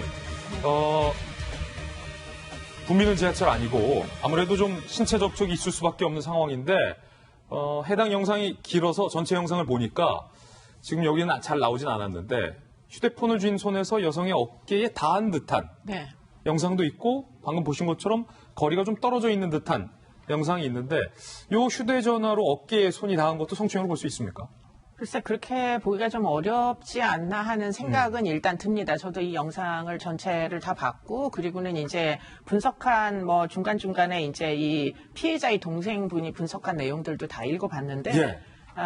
상당히 좀 지금 문제 제기가 뭐 합리적인 뭐 그 측면이 있다. 네. 그렇기 때문에 법원에서 다시 한번 재차 확인이 필요하다 이런 생각이 좀 드는 대목들이 있고요. 그럼에 있어서 이제 성추행범의 이제 기본적인 의도는 예컨대 여성의 신체를 만지기 위한 의도가 존재하는데 그러려면 사실은 분명하게 만지려는 의도가 지금 1년의 시간대 상에서 모든 행동의 방향에서 다 드러나야 돼요. 그런데 지금 이 사람 같은 경우에 굉장히 붐비는 시간대에 지하철 속인데 그런데 어떻게든 여성의 몸에 본인의 신체의 일부가 닿지 않기 위해서 심지어는 이제 지하철이 멈추는 순간에 이제 뭐 상반신은 앞으로 이렇게 휘청하는데 하반신은 어떻게든 뒤로 빼고 있는 이런 이제 모양새를 취하기도 하거든요.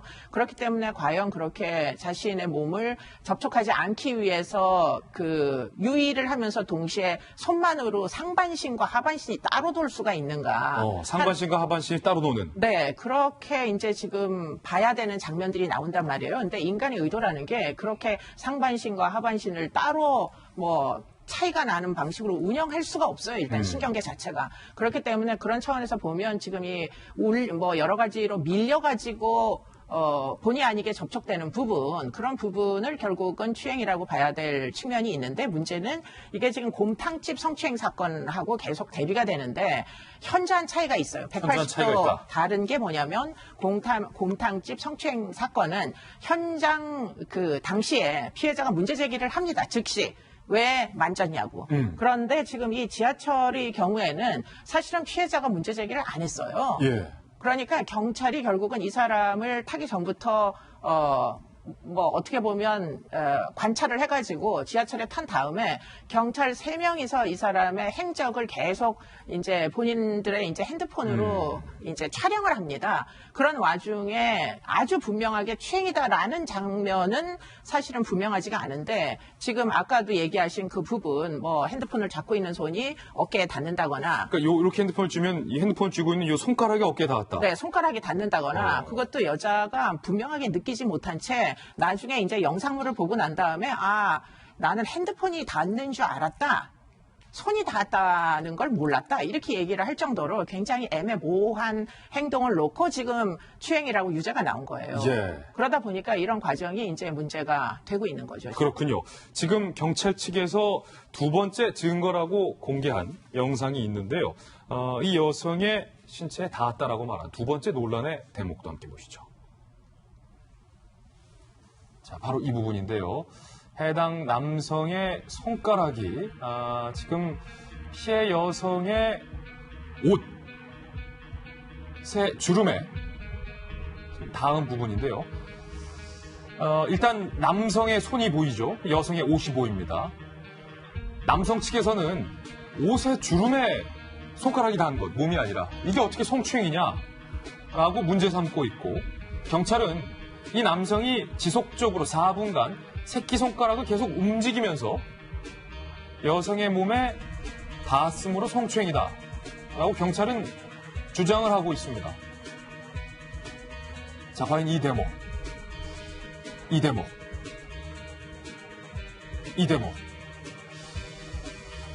어떻습니까? 이수정 교수님께서 보시기에 이게 성추행으로 경찰은 지목을 한 상황인데 성추행으로 볼 수 있습니까? 그렇게 볼 수도 있고 그렇지 않을 수도 있는데 그렇군요. 문제는 피해자가 이 행동을 문제 삼지 않았어요. 몰랐다. 그게 이제 문제인 거예요. 예. 피해자가 모르는 사이로 성추행을 당할 수 있느냐 이게 이제 문제이고요.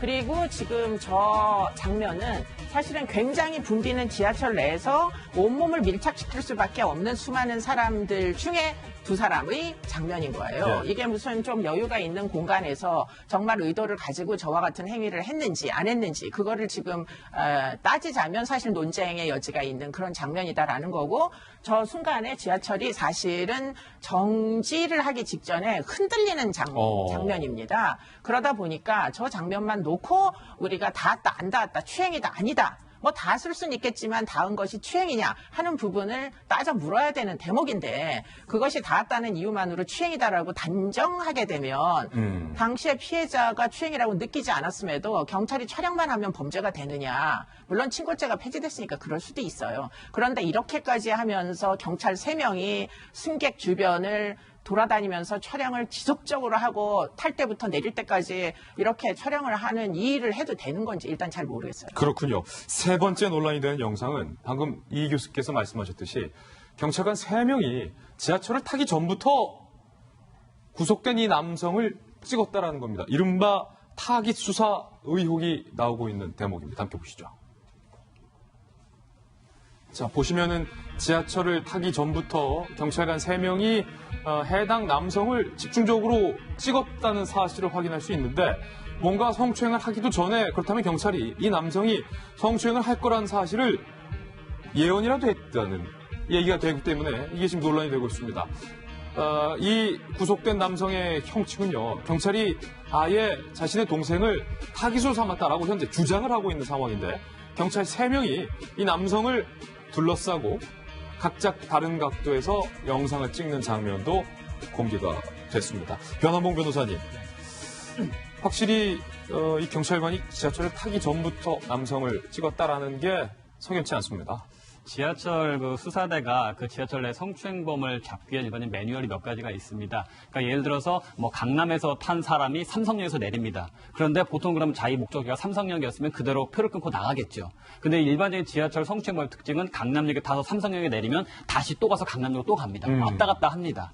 그러니까 또 그리고 또 이제 타기 전에 주변을 두루뭉거리면서 어떤 여성이 있나, 그러니까 자신이 어떤 여성을 성추행할까 피해자를 찾게 되죠. 그러니까 경찰 입장에서는 붐비는 지하철에서 딱 보고 있을 때 어떤 사람이 지하철에서 내렸는데 그대로 가는 것이 아니라 또 다른 지하철을 다시 타고 그 다음에 어떤 사람들 두리번거리면서 사람을 물색한다. 그럼 10중 8구 저 사람은 성추행범으로 아마 상당히 여지가 있다라고 보게 되고 그 다음부터 수사를 들어가게 되거든요. 그 체증에 들어가죠. 그러니까 아마 경찰들 입장에서는 아마 저 남성의 기존 행동을 봤을 때 저 사람의 상당한 의심이 있다 하기 때문에 체증에 들어갔던 것 같고요. 지금 우리는 지금 이 피해자분의 가해자의 형이 주장하는 영상을 보긴 했었는데 만약에 경찰관이 그 사전 전후 영상을 제시하면서 이 사람이 지하철 몇 시에 탔는데 갔다 그냥 가는 게 아니라 또 타더라. 이런 이상성 왔다 갔다 하더라는 수사보고서 아마 있을 것 같습니다. 그런 판사 아마 그런 정황까지도 보면서 이 사람이 사전에 그 피해 대상을 물색하고 이렇게 한 것이 아닌가라는 정황까지도 고려한 것이 아닌가 싶은데 그 영상을 전부 다 알지 않는 상황에서는 일단은 조금 좀 신중할 필요는 있겠죠. 예. 자, 과연 이것을 성추행으로 볼 수 있는지 여부 시청자 여러분께서 판단을 해주시기 부탁드리겠습니다. 두 번째 주제 추천입니다.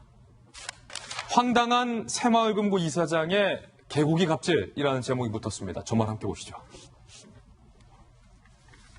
서인천 새마을금고의 A 이사장이 2017년 6월, 8월 초복, 중복, 말복 3번에 걸쳐서 VIP 고객, 대의원, 지인 등에게 이제 개고기를 접대했다라는 제보가 지금 나왔는데 노컷뉴스에 따르면요. 직접 그 생개고기를 사다 주면 직원들에게 문제는 요리를 시켰다는 게 문제입니다. 최용석 새마을금고 서인천 분회장은요. 이렇게 얘기했습니다. 여직원들을 테이블마다 배치해서 술을 따르게 하기도 했다. 그뿐만이 아니라 이 이사장이 무소불위의 이사장, 막말 성희롱까지 했다라는 얘기가 나오고 있는데요. 마음에 들지 않는 한 직원에게 전체 회식 자리에서 노골적인 비난을 했습니다. 땡땡땡이라 공짜 좋아하게 생겼다 등등의 발언을 했다라는 주장이 나왔고 여직원들에게는 성희롱적 발언을 했다는 겁니다. 신혼여행을 갔다 오더니 몸매가 좋아졌다. 벤치프레스하면 처진 가슴도 올라가 등등의 발언을 했다라는 얘기까지 현재 나오고 있습니다. 일단은 교수님. 네. 아니 개고기를 접대하고 싶었으면 보통은 식당을 데려가거나 네. 그것도 이것도 아니면 본인이 직접 요리를 하든가 해야지. 왜 그 애꿎은 직원들에게 개고기 먹지도 않는 직원들에게 요리를 시킵니까? 글쎄 요리를 한 게 식욕의 형태로 만든 다음에 요리를 한 것도 아니고 결국에는 지금 거의 그 개고기 한 마리를 그냥 통째로 갖다 주고 요리를 했다라고 예. 하는데 이건 정말 어떻게 보면 뭐 사람들에 따라서는 굉장히 고통스러운 그런 이제 공포심을 느꼈을 거라고 보여요. 그럼요. 그러니까 그런 것들을 과연 직원에다 시킬 수 있느냐부터 시작해서 이 사람이 이제 뭐 여러 가지로 문제가 많았습니다. 그래서 이런 문제를 제기를 하자 그 사람들 그 제기를 했던 사람들 7명을 전부 해고를 했어요. 그랬는데 인천지방노동위원회에서 해고가 부당하다 이래가지고 결국 복직시켜라 했는데 복직을 또 안 시킵니다. 그렇군요. 그리고는 그것 외에도 지금 이 사람이 한두 건이 아닌데 뭐 결국에는 이제 성희롱적 발언 그냥 말도 함부로 하고 행동도 함부로 하고 부하 직원을 인격적인 존재로 보지 않고 모욕적인 언사, 뭐 모욕적인 행동 이런 것들 계속 하다가 소위 이제 갑질이라는 것을 하다가 결국에는 지금 이 지경에 온 사람인데 문제는 도대체가 새마을금고라는 데가 어떤 데인지 하는 거를 제가 좀 보니까 이게 이제 이렇게 될 수밖에 없는 게 이게 사실은 단독 법인 형태로 이제 설립을 할 수 있어요. 그러다가 보니 이사회에서 모든 권한을 다 쥐고 뭐 거의 심지어는 이사장의 월급까지 사장의 월급까지도 좌지우지할 수 있을 정도로 대단히 이제 권한을 남용하는 그런 이사회에서 결국 이제 이런 문제 제기가 있을 때 사실은 이제 집행부의 권한을 그대로 유지하는 방식으로 계속 의사결정을 했던 거예요. 그러다 보니까 뭐 이 사실은 지금 직원들이 느낀 이 뭐 갑질의 피해는 이루 말할 수 없이 누적이 됐다 이렇게 이제 봐야 되겠죠. 그렇군요. 황당한 개고기 갑질이었습니다. 두 분과 함께 두 가지 사건 이야기 나눠봤습니다. 감사합니다. 다음 순서입니다. 이번엔 오늘의 하플 시간인데요. 오늘은 과연 어떤 분들이 하플 4인방에 선정됐을지 하플 4인방부터 공개하겠습니다. 네, 안타까운 소식이 들려온 조진래 전 의원 그리고 미국과 중국의 여성 앵커들 사진이 나란히 올라와 있습니다. 그리고 에베레스트의 사진과 함께 또 안타까운 소식입니다. 우리 청해 부대의 안타까운 우리 장병의 소식까지 들어와 있습니다. 하나하나씩 전해드리겠습니다. 지난 25일 검경 수사를 1년 넘게 받아오던 경남 부지사를 지낸 조진래 전 의원이 숨진 채 발견됐습니다. 경찰이 스스로 목숨을 끊은 것으로 추정하고 있는 가운데 조 전 의원은 생전 지인들에게 정권이 날 올가매려는 것 같다. 결론을 다 정해놓고 짜맞추기식 수사를 하는 것 같아 너무 힘들다고 말한 것으로 전해졌는데요. 경남 테크노파크 센터장 채용 비리에 연루된 혐의로 조사를 받아온 조 전 의원은 최근 검찰이 바통을 이어받아 다시 소환 조사를 했고 그 며칠 뒤에 목숨을 끊었습니다. 이에 고교 선배이자 측근이었던 홍주표 전 대표는요. 하지도 않은 채용 비리에 대한 수사 압박을 견디지 못하고 극단적 선택을 했다며 지난 2년간 문 정권이 자신과 주변을 샅샅이 조사했다며 주장했는데요. 황교안 대표 역시 문재인 정권 들어 적폐 수사로 목숨을 끊은 5명의 이름을 언급하며 명복을 빌었습니다. 혐의가 안 나오면 별건 수사도 서슴지 않는 폭력에 가까운 적폐 수사라는 한국당의 비판의 목소리가 더해지고 있는 그런 상황입니다. 박정아 대변인, 청와대 대변인 하셨고 또 제주도에서 정무부지사를 하셨잖아요. 바로 조진래 전 의원도 사실은 경남 부지사를 지냈는데 그때 당시에 이제 사안화기관의 채용 비리에 연루된 혐의로 조사를 계속 받아왔는데 조사가 한 1년 넘게 지속됐다고요? 글쎄요, 모르겠어요. 조진래 의원이 받았던 혐의라는 거는 경남 산하에 있는 테크노파크 센터장 임용과 관련한 부분인데 그 정무부지사가 임용과 관련해서 얼마나 많은 영향력을 행사했길래 저게 문제가 되나 싶은 생각이 좀 들어요. 그래서 뭐 내용 자체야 더 뭐 경찰이나 검찰이 확인해 줘야겠지만 글쎄 정무부지사가 일을 하는데 그 산하기관에 영향을 미친 게 얼마나 문제가 될런지 그게 문제가 됐던 건지 아니면 1년여 동안 수사를 계속 하려면 그거 말고 또 다른 건을 갖고 괴롭혔던 건 아닌지 우리가 소위 말하는 별건 수사 뭐 이런 의심이 될 정도로 너무 심한 극단적인 선택을 좀 한 것 같아요. 물론 정치를 오래 해오면서 현재는 뭐 지난 지방자치 선거에서도 실패를 해서 고생스러운 상황이긴 했지만 그래도 내년 총선 있고 또다시 뭔가 그 계획할 수 있는 상황이었는데 저렇게 험하게 간 데는 그 뒤에 우리가 모르는 말할 수 없는 그런 것들이 있었던 거 아닌가라는 생각에 안타까운 생각이 드는데요. 며칠 전에 보면은 우리가 구의역 비정규직 문제 된 지 한 3주년 돼서 많은 시민들이 가서 꽃 갖다 놨어요. 그런 사건이 있을 때 그래도 비정규직 문제 해결하겠다는 사회에 남긴 울림이 있었어요. 그리고 음주운전 사건에 대해서 우리 윤창법이라는 무언가를 만들어냈어요. 과연 지금까지 있었던 적폐 수사가 뭐 할 필요가 있었다라고 얘기하면 뭐 할 말은 없습니다만 해서 우리 사회에 뭘 남겼는지에 대해서 좀 돌아볼 필요는 있지 않나 싶은 생각이 들어요. 이것저것 다 조사해서 잘못된 부분 고쳐 가야지요. 그러나 그럴 정도로 우리 사회에 뭔가 남는 게 있어야 되고 울림이 있어야 되고 우리 후손들이 더 배워가야 될 것이 있어야 되는데 그건 아니고 그냥 정치 보복성으로 진행되고 있었던 건 아닌지 한번 돌아볼 대목이라고 생각합니다. 조금 전에 황교안 대표가 본인의 페이스북에 이런 글을 올렸습니다. 함께 보시죠. 그 이름이라는 제목입니다. 문 정권은 적폐청산의 그 이름으로 너무나 잔혹하고 비정한 정권이 되었습니다. 그 이름 하면서 고 김모님, 고 정모님, 그리고 변창훈, 이재수 전 사령관, 조진래 이번 전 국회의원까지 이 5명 변호사 변호사님, 황교안 대표의 주장에 따르면 현 정권의 적폐 수사를 받다가 모두 스스로 목숨을 끊은 사람이 벌써 5번째다. 그렇죠. 저분들의 이제 고통스럽고 참을 수 없는 것은 자신의 행위에 대해서는 충분히 검찰에 소명을 하고 이런 것은 당신들이 좀 오해를 한 것 같다라고 난 소명을 했으니까 더 이상 이 문제는 뭐 재론되지 않겠지라고 생각을 하는데 그러면은 이제 검찰에서는 나올 때까지 턴다, 먼지털이식 수사를 하게 되면 상당한 압박이 되죠. 이재수 전 기무사령관 같은 경우에도 내 혐의에 있어서 어느 정도 얘기를 한 것 같으니까 그러다 보니까 이제 주변에 나와 사소한 돈거래라든가 어떤 관계에 있는 사람까지 다 주기 시작하더라. 너무 괴롭다. 차라리 내 문제 하나만큼은 내가 감당을 하고 충분히 설명을 하고 내가 고통을 당할 수 있겠는데 단순히 나와 친하다는 이유만으로 내 주변이 하나하나 샅샅이 털리는 걸 보자니 너무 괴로움이 크다. 차라리 내가 없어져야 끝나는 것이 아니겠느냐라는 취지의 그 유언을 비슷하게 남기셨었죠. 예. 그러니까 조진래 의원 같은 경우에도 그 정무부지사로서 산하 기관에서 뭐 전화 한 통화 정도 할 수 있었겠죠. 예를 들어서 정말 누구를 꼭 반드시 집어넣어라. 모든 절차 무시하고 집어넣어라. 그것이 아니라 한번 잘 살펴봐라 정도 전화할 수 있을 것이고 그것은 그게 뭐 큰 압력이겠느냐. 정무부지사로서 산하 기관에 이 정도는 못하겠느냐라고 생각을 했었는데 그걸 큰 범죄냐고 몰아가니까 너무 만약 본인께서는 감당이 힘드셨겠죠. 그리고 그거 외에도 거기에 대해서 자백을 하지 않고 인정을 하지 않으니까 계속 다른 것에 대해서 그러면 이것에 대해서는 나오다 보니까 이제 감당할 수 없는 상황이 몰려서 극단적인 선택을 하신 게 아닌가 좀 안타까운 생각이 드네요. 예, 두 번째 하플 주인공 만나보시죠. 전면적으로 치닫고 있는 미중 무역 전쟁을 놓고 이번엔 양국의 여성 앵커들이 맞붙었습니다. 미국 폭스 비즈니스의 리건과 중국 국영방송 CGTN의 류신. 물꼬를 튼 건 리건이에요. 중국의 번영은 미국의 이익을 대가로 한 것이라며 전쟁 외에 다른 선택이 없다라고 비난한 게 발단이 된 건데요. 이에 중국의 류신 여아 앵커도 맞받아쳤습니다. 직접 들어보시죠.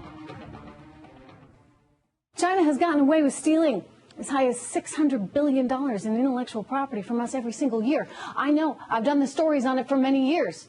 From logos to software, you name it, the Chinese have stolen it. And they'll keep on stealing it if left unchecked. Is not referring to China, but the whole world combined. So, dear Trish, perhaps you need a better research team. Two can play at that game. Nevertheless, China will remain the adult in the room. 일단은 두 사람이 영어를 참 잘한다. 근데 트리시는 어차피 미국 사람이니까 그걸 잘하는데 류신 앵커가 상당히 영어 수준급이에요. 이 같은 논쟁이 이어지면서 미국의 이 폭스 비즈니스의 리건 앵커가 당신이 장소와 시간을 지정하면 내가 토론에 응하겠다라고 밝혔고 이에 내가 당신의 프로그램에 출연하겠다라고 중국의 류신 앵커가 답을 했어요. 그리고 이 리건 앵커도 그렇다면 내 쇼에 공식적으로 초청한다라고 응수를 해서 이른바 양국의 여성 앵커가 토론 배틀이 성사가 된 겁니다. 미국 현지 시간으로 29일 오후 8시로 확정된 두 여자 앵커의 공개 토론에 누리꾼들은 공정한 토론이 되기를 바란다면서도 자국의 앵커가 이기기를 내심 바라고 있는 상황입니다. 높이 8,848m의 세계 최고봉인 에베레스트 산을 등반하다가 목숨을 잃는 사례가 잇따르고 있습니다. 최근 일주일 새 10명 이상이 숨진 것. 사망사고가 급증한 이유는 강풍도 혹한도 아닌 좋은 날씨에 몰려든 등반객들로 인한 병목 현상 때문. 21일에서 23일에만 등반객 600여 명이 몰린 것으로 추정되고 있는 가운데 사망자 대부분은 정상 근처 12m 높이의 가파른 암벽 능성, 데드존, 바로 이곳입니다. 정체 때문에 변을 당했는데요. 폭이 좁고 위험한 이 구간은 등하산용 밧줄이 한 개씩만 설치돼서 앞사람이 다 오를 때까지 기다려야 해서 사람들이 많을 땐 반나절 이상 저 추운 곳에서 대기를 해야 됩니다. 이 때문에 통행 체증으로 인해서 추위에 떨다가 탈진을 해서 목숨을 잃는다는 거예요. 이에 에베레스트산 등반객 수를 강력히 규제해야 된다. 네팔 정부가 너무 많은 등반객의 등반을 허용해 준 게 아니냐라는 목소리가 커지고 있습니다. 지금 김병희 박사님, 지금 에베레스트 산을 오른다라는 게 뭐 저희 같은 일반 시민들 입장에서는 상상도 못할 일인데 많은 지금 등반 애호객들이 죽기 전에 한번 에베레스트 정상에 올라가고 싶은 게 지금 꿈이라는 건데 저 에베레스트 정상 쪽에 이름이 오죽하면 데드존이라는 이름이 붙었어요. 네, 그러니까 유일하게 밧줄을 타고 올라갈 수 있는 공간이 있는 건데 날씨가 워낙 좋을 때는 사람들이 병목 현상이 몰릴 수밖에 없다는 얘기를 하지 않습니까? 원래 에베레스트까지 갈 필요도 없고 저는 신년에 해돋이 행사 때문에 태백산을 자주 가거든요. 예. 태백산에 가게 되면은 워낙 해돋이를 보러 온 사람들이 많기 때문에 한 2시간 정도 병목 현상 때문에 오도가도 못했던 적이 있어요. 예. 근데 겨울에 정말 너무너무 춥기 때문에 야 이들 어떻게 되는 것 아니야라는 생각을 갖게 되는데 에베레스트에 저와 같은 일들이 반나절 정도를 대기하고 있는 상황이라면은 실제 올해만 10명이 숨진다고 하는 것들이 어색하지가 않을 정도의 상황이 아닌가 생각이 되고요. 야, 아니 그 에베레스트가 그냥 저렇게 그냥 막 마음먹으면 올라갈 수 있는 데였나요? 그러니까 뭐 우리 대한민국에서도 에베레스트를 가고자 희망하는 사람들 산악인들도 얼마든지 많이 저기를 찾지 않겠습니까? 따라서 조금 전에 말미에 이야기했던 것처럼 저렇게 사람들이 특히나 몰리게 되는 계절이나 시즌이 있다라면은 그때는 반드시 좀 등산객에 대한 통제, 사람에 대한 어느 정도의 조정이 꼭 필요한 상황이 아닌가. 그 무엇보다 사실 저 엄청나게 좋은 풍경을 보더라도 사람의 목숨보다 중요한 게 없으니까 네팔 정부가 조금 더 적극적으로 나설 때가 되지 않았는가 생각이 됩니다. 예, 지금 보니까 엄청나게 많은 사람들이 줄지어 서 있는데 저렇게 오래 기다리다 보면 당연히 지금 큰 위험이 이어질 수 있다는 건 꼭 주의 부탁드리겠습니다. 이번엔 네 번째 앞불 주인공입니다. 지난 금요일 소말리아 아덴만에서 6개월간의 임무를 마치고 돌아온 최영함 입항 행사에서 갑자기 끊어진 정방용 밧줄에 안타까운 목숨을 잃은 고 최종근 하사. 마지막까지 남아 호줄을 조정하는 임무를 수행하다 변을 당한 최 하사는 전역을 불과 한 달 앞두고 있었습니다. 해군은 최 병장에 대해 1계급 추서와 함께 순직 처리를 밝혔는데요. 각계각층의 조문객이 찾아 그의 순직을 애도했지만 문재인 대통령과 이낙연 총리는 조문을 하지 않은 채 조화만 보내 논란이 되고 있습니다. 이에 군 내부에서는 하병부대 장병의 죽음을 청와대와 정부가 가볍게 여기는 것 아니냐라는 비판의 목소리도 나오고 있는 상황입니다. 고 최정근 하사 동생은 오빠 기적처럼 살아나면 안 돼라는 추모글을 남겨 더욱더 많은 사람들의 가슴을 아프게 하고 있습니다. 사실은 가장 지난 주말에 가슴 아팠던 뉴스가 박정화 대변인 이 뉴스였어요.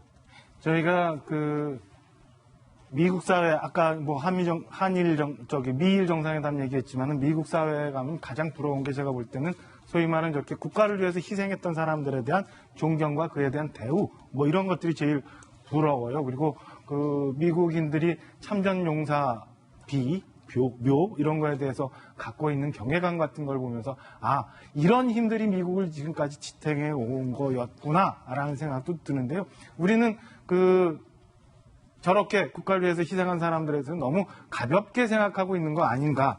그리고 특히나 최근에 어떤 연유인지는 잘 모르겠습니다만은 뭐 서해 교전의 날이나 아니면 작년에 있었던 우리 마리온 해병대 추락사고, 그 다음에 지금 엊그제 있었던 이런 거에 대해서 너무 국가가 쉽게 보내고 있는 거 아닌가라는 생각이 들어서 다소 아쉽다는 생각이 들고요. 대통령까지 뭐 조문을 해야 된다 말아야 된다 이런 논쟁에 대해서 글쎄요, 뭐 대통령 일정이 워낙 그렇게 쉬운 건 아니니까 라고는 생각을 해도 그래도 그냥 국방비서관 말고 비서실장이 갈 수도 있었고 그래도 총리는 한번 다녀가실 수도 있었던 것 아닌가라는 생각을 합니다. 저 아무도 모르는 그 땅에서 6개월 동안 고생하다가 전역을 바로 눈앞에 두고 저런 희생을 당한 우리 장병들에 대해서 우리 국민들이 좀 잘 배려해주는 그런 모습이 있었으면 하는 아쉬움이 있습니다. 예.